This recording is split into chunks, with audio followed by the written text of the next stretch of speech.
Ayan, magandang umaga po mga mahal kong mga kagala. Andito na po muli kami sa aming ginagawaan sa TYC. Kami po ay nandito sa tabi po ng ng building. Kami po ay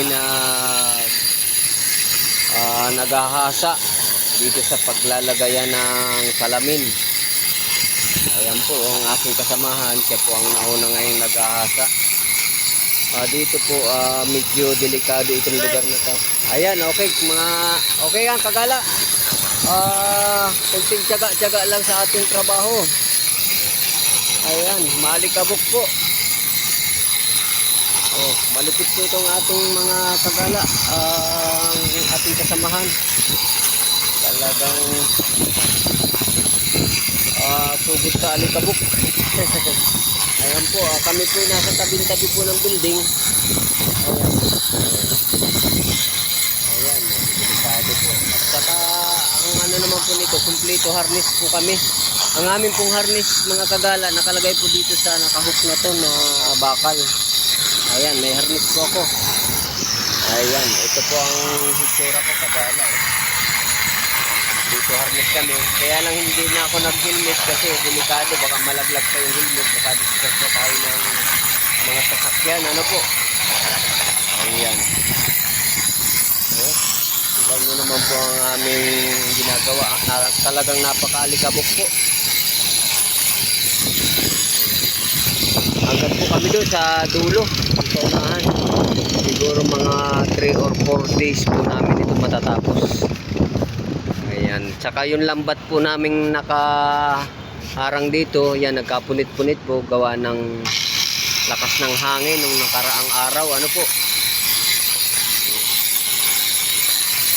Ito po ay bale punch na lang din.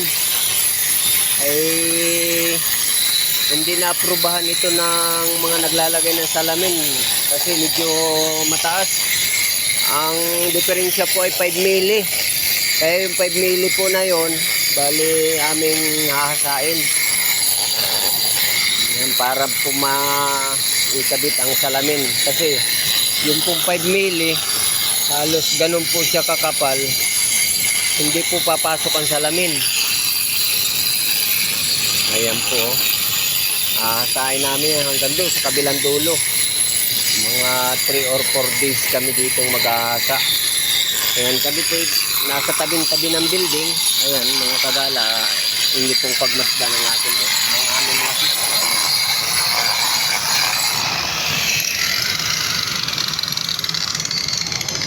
Ayan. Bali, kami po mga kagala ay nandito sa 27th floor.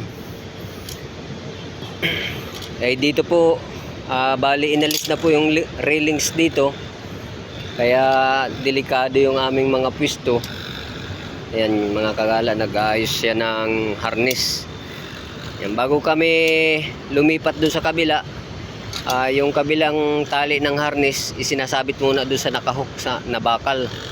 Pag naisabit na po, saka naman namin tatanggalin yung isa uli para naman maisabit uli doon sa nakahook na bakal yung ating tali ng harness. Ano po, ayan, medyo mahangin po, sumasabit yung aming lambat. So yan po mga kagala ang kaganapan dito ngayon sa TYC sa aming trabaho. At yan na lang po, at pakisuportahan naman po, pakipalo and share naman para naman po ang ating mga manunod ay madagdagan pa. Ano po, ito po pala ay aluminum po yan. Yan. May mga nakalagay pang aluminum sa canopy para mas lumaki yung canopy. Ano po? Ayan. Yan po ang design nito. Maganda ang design. Magaling ang architect nito at engineer. Pero mas magaling po ang mga mason dito. Kami po yung mga mason siyempre. Yeah. So hanggang dito na lang po, at marami pong salamat mga mahal kong mga kagala, at inyo pong subaybayan ang mga susunod pa pong mga kabanata dito sa aming mga trabaho. Ano po, Marami po salamat at I love you all. Huwag po ninyo akong kalilimutan. Follow and share. I love you. Bye-bye.